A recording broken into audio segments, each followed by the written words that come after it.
स्वागत है वापस how to win friends and influence people के पार्ट 2 में। पार्ट 1 में हमने सीखा कि लोगों के साथ जुड़ने की नींव कैसे बनाई जाती है, लेकिन अब आप असली शक्ति वाले चैप्टर्स में एंटर करने जा रहे हैं। यह वो टेक्निक हैं जिनसे आप मुश्किल लोगों को अपनी बात समझा पाएंगे, बिना बहस किए दूसरों का दिल जीतेंगे और अपनी पर्सनैलिटी को इन्फ्लुएंस के स्तर पर ले जाएंगे। Chapter C, let the other person feel that the idea is his और हर्स। लोगों को यह सबसे ज्यादा पसंद आता है कि वे अपने खुद के विचारों पर काम करें, न कि किसी और के आदेशों पर। द पावर ऑफ ओनरशिप, जब उन्हें लगता है कि यह मेरा विचार है तो वे उस पर 100% भरोसा करते हैं, उसे दिल से अपनाते हैं और उसे सफल बनाने के लिए पूरी ताकत लगा देते हैं। मान लीजिए आप अपनी टीम को नया मार्केटिंग प्लान बेचना चाहते हैं, लेकिन अगर आप सीधे आदेश देने के बजाय कहें, दोस्तों हमारा पुराना प्लान काम नहीं कर रहा, हम और कैसे कर सकते हैं, आपके अनुसार क्या चीजें हैं जो हमारे ग्राहक को सबसे ज्यादा अपील करेंगी, हम इसे अलग कैसे दिखा सकते हैं। अब देखिए, आप लीडर की तरह सवाल पूछ रहे हैं, टीम मेंबर आपके इंस्ट्रक्शंस को नहीं बल्कि अपने ही विचारों को इंप्लीमेंट कर रहे हैं। Chapter 17, try honestly to see things from the other person's point of view. आपका लक्ष्य सिर्फ अपनी बात मनवाना नहीं है, आपका लक्ष्य है यह जानना कि सामने वाला ऐसा क्यों सोचता है। यह सहानुभूति ही इन्फ्लुएंस की मास्टर की है। ऑथर कहते हैं, अगर आप किसी व्यक्ति की बातचीत की मैजिकल की पाना चाहते हैं तो खुद से पूछें, वे ऐसा क्यों महसूस कर रहे हैं। इस सवाल का जवाब जानने के लिए आपको उनकी जगह पर खड़ा होना पड़ेगा, उनके अनुभवों, उनके डर और उनकी इच्छाओं को समझना पड़ेगा। जब आप ईमानदारी से उनका नजरिया समझते हैं तो वे आपसे न केवल असहमत होना बंद कर देते हैं, बल्कि वे आपके प्रति कृतज्ञ महसूस करते हैं, क्योंकि आपने उन्हें गहरा सम्मान दिया है। Chapter 18, be sympathetic with the other person's ideas and desires.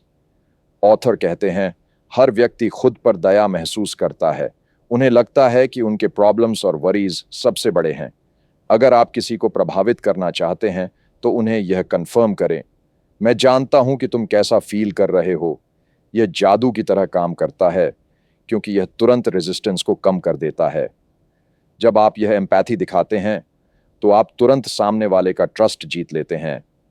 उनकी डिफेंसिव एटीट्यूड खत्म हो जाती है, क्योंकि उन्हें लगता है कि आप उनके साथ हैं। कॉन्फ्लिक्ट कोऑपरेशन में बदल जाता है। किसी को प्रभावित करना हो तो अपने शब्दों की शुरुआत सिंपैथी और अंडरस्टैंडिंग से करें। एक्नॉलेज करें कि दूसरे व्यक्ति की विशेस और इमोशंस इंपॉर्टेंट हैं। Chapter 19, appeal to the other person's nobler motives. आपका लक्ष्य सिर्फ अपनी बात अचीव करना नहीं है, आपका लक्ष्य है सामने वाले को यह महसूस कराना कि आप दोनों एक हाई मॉरल ग्राउंड पर खड़े हैं। यह प्रिंसिपल लोगों की इंटीग्रिटी और सेल्फ रिस्पेक्ट को ट्रिगर करता है।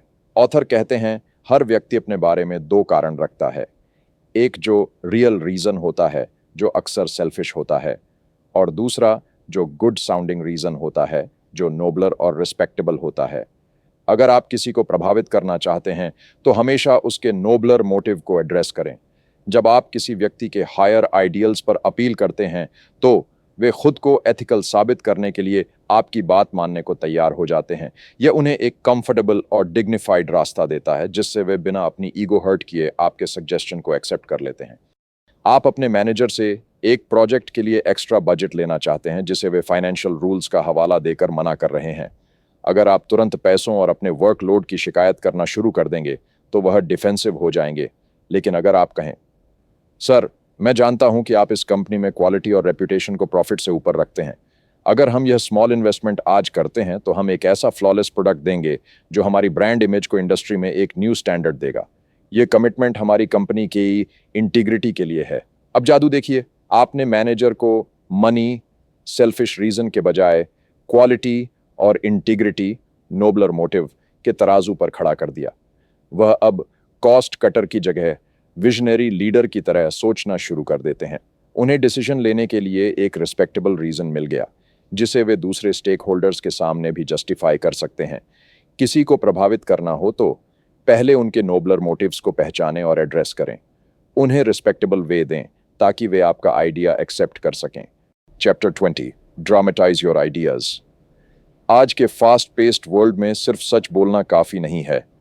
आपको अपने आइडियाज को क्लियर, इंटरेस्टिंग और ड्रामेटिक बनाकर पेश करना होगा ताकि वे लोगों के माइंड में स्टिक हो जाए। ऑथर कहते हैं, यह सिर्फ शोमैनशिप नहीं है, यह है अटेंशन पाना। अगर आप अटेंशन पाना चाहते हैं तो आपको बोरिंग प्रेजेंटेशन से दूर रहना होगा। आपकी बात को इंटरेस्टिंग बनाने के लिए उसे विजुअल या इमोशनल तरीके से प्रस्तुत करें। जब आप अपनी बातों को ड्रामेटाइज करते हैं तो लोग सुनना बंद कर देते हैं और देखना शुरू कर देते हैं। कॉम्प्लेक्स डेटा तुरंत समझने लायक बन जाता है, आपकी बात मेमोरेबल हो जाती है। किसी को प्रभावित करना हो तो अपने आइडियाज में एनर्जी भरें, ड्रामेटाइज करें, सिंपल ट्रूथ को विविड और एक्साइटिंग तरीके से पेश करें। Chapter 21, throw down a challenge. हर सक्सेसफुल पर्सन को कंपटीशन पसंद होता है। अगर कोई काम मुश्किल हो तो उसे सिर्फ एक काम की तरह नहीं बल्कि एक चैलेंज या गेम की तरह पेश करें। ऑथर कहते हैं, हर व्यक्ति में सेल्फ एक्सप्रेशन और फीलिंग ऑफ इंपॉर्टेंस की गहरी डिजायर होती है। जब आप एक हेल्थी चैलेंज पेश करते हैं तो आप इन दोनों नीड्स को पूरा करते हैं। लोग पैसा या कंफर्ट चाहते हैं लेकिन वे उससे भी ज्यादा गेम खेलना पसंद करते हैं, यानी खुद को प्रूव करना, एक्सेल करना और विन करना। जब आप एक चैलेंज पेश करते हैं तो काम तुरंत इंटरेस्टिंग और एक्साइटिंग बन जाता है। लोग सिर्फ जॉब नहीं करते बल्कि एक गोल के लिए प्रयास करते हैं। यह टीम स्पिरिट और मोटिवेशन को बूस्ट करता है। इमेजिन आपकी फैक्ट्री में प्रोडक्शन रेट बहुत कम है। अगर आप सिर्फ कहें, हमें कल प्रोडक्शन बढ़ाना होगा, सब लोग हार्ड वर्क करो, यह ऑर्डर है लेकिन यह इंस्पिरेशन नहीं देता। लेकिन अगर आप कहें, आज मॉर्निंग शिफ्ट में हमने 800 यूनिट्स बनाए हैं, मैं जानना चाहता हूं क्या हमारी इवनिंग शिफ्ट में कोई इतना केपेबल है जो क्वालिटी से कॉम्प्रोमाइज किए बिना इस नंबर को बीट कर सके। क्या हम ये रिकॉर्ड तोड़ सकते हैं? ये सिर्फ वर्किंग नहीं है, ये प्रूविंग है कि हम बेस्ट हैं। आपने बोरिंग टारगेट को एक कंपटीशन में बदल दिया। यह इंसेंटिव से भी ज्यादा पावरफुल मोटिवेशन है क्योंकि यह सीधे उनके ईगो और डिजायर टू एक्सेल पर वार करता है। किसी को प्रभावित करना हो तो एक इंटरेस्टिंग और हेल्थी चैलेंज पेश करें जो लोगों को इंस्पायर करे। Chapter 22, begin with praise and honest appreciation. Direct आलोचना दिल पर चोट करती है, लेकिन अगर आप शुरुआत किसी की अच्छाई बताकर करें तो वह व्यक्ति आपका सुझाव आसानी से स्वीकार कर लेता है। जब लोगों को महसूस होता है कि आप उनकी कद्र करते हैं, तब वे आपकी बात सुनते हैं।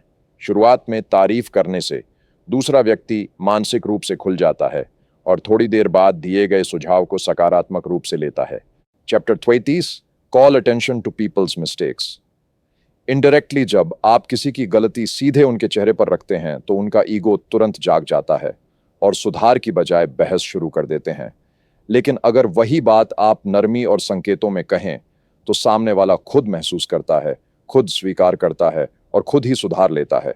यह तरीका कम शब्दों में ज्यादा असर कर देता है। इंसानों में एक स्वाभाविक भावना होती है, मैं गलत नहीं हूं, मुझे मत सिखाओ। लेकिन अगर हम अपनी भाषा में थोड़ा बदलाव कर लें, टोन थोड़ा नरम, शब्द थोड़ा सूक्ष्म और बात में थोड़ा सम्मान, तो सुधार बिना किसी टकराव के हो जाता है। कुछ स्मार्ट तरीके, बात को कहानी या उदाहरण के रूप में कहना। चलिए हम दोनों एक बार ये चेक कर लेते हैं।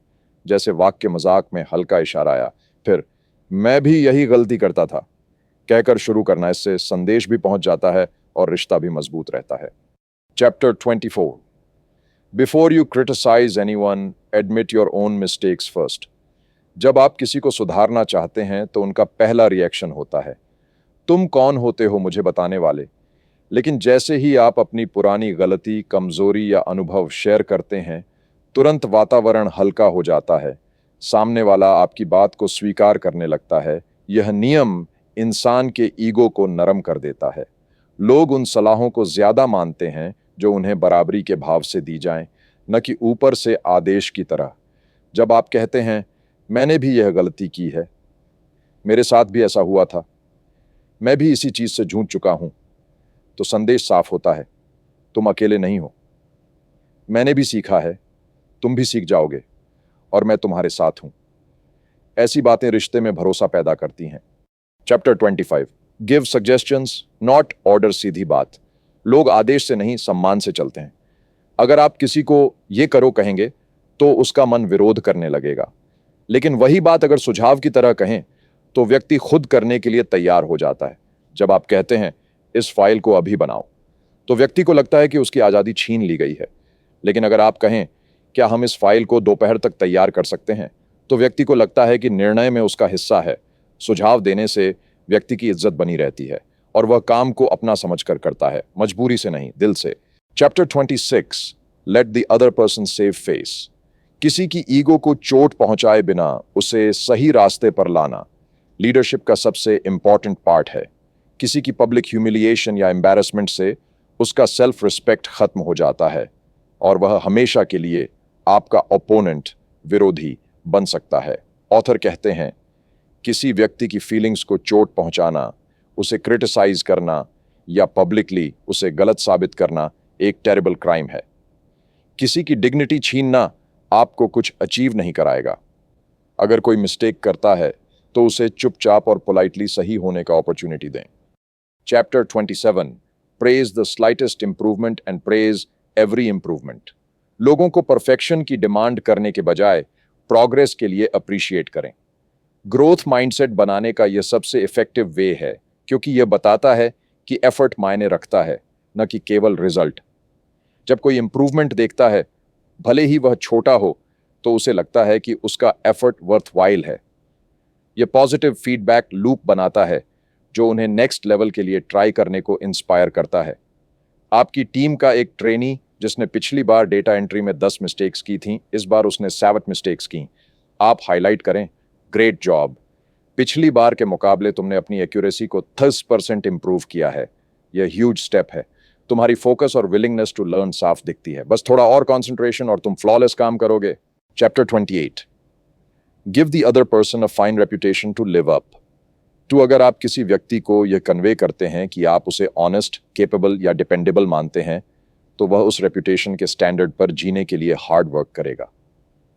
यह व्यक्ति की ईगो और सेल्फ इमेज को ट्रिगर करता है। जब आप किसी को एक पॉजिटिव क्वालिटी का लेबल देते हैं, जैसे तुम बहुत रिस्पॉन्सिबल हो, तो आप उसे यह रोल दे देते हैं। कोई भी अपनी उस इमेज को खराब नहीं करना चाहता जो उसे दूसरों की नजरों में रिस्पेक्ट दिलाती है।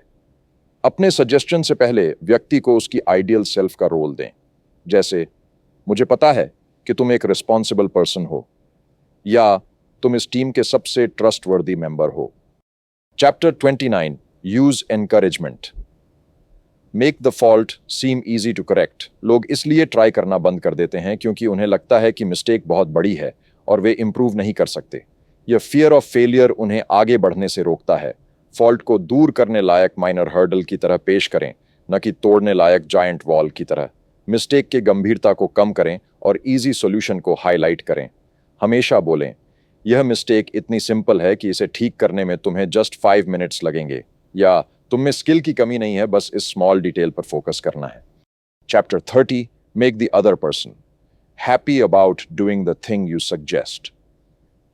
लोग तभी कोई काम खुशी से करेंगे जब उन्हें लगे कि इससे उन्हें पर्सनल गेन होगा, चाहे वह ग्रोथ, फेम, पावर या फन हो। यह ह्यूमन नेचर है।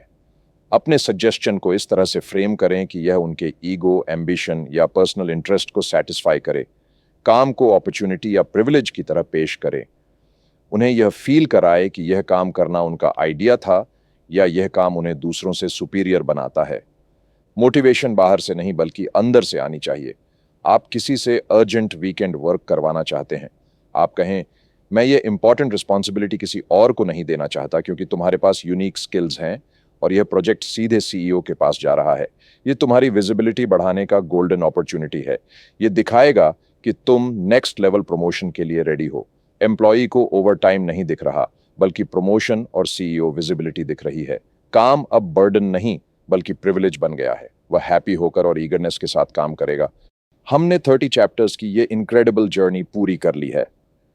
हमने जो प्रिंसिपल्स सीखे हैं उनका एसेंस इन 3 चीज़ों में है। क्रिटिसिज्म को स्टॉप करो क्योंकि ये सिर्फ रिजेंटमेंट पैदा करता है। लोगों को सिंसियरली अप्रिशिएट करो, उन्हें इंपॉर्टेंट फील कराओ। हर सिचुएशन को सामने वाले के पॉइंट ऑफ व्यू से देखो। यह नॉलेज पाना पहला स्टेप था, अब एक्शन का टाइम है। इन सिद्धांतों को डेली लाइफ में इस्तेमाल करना शुरू कीजिए। हमें कमेंट करके बताइए कि आपको सबसे पावरफुल प्रिंसिपल कौन सा लगा। इस जर्नी को लाइक और शेयर करें और हमारे चैनल को सब्सक्राइब करें।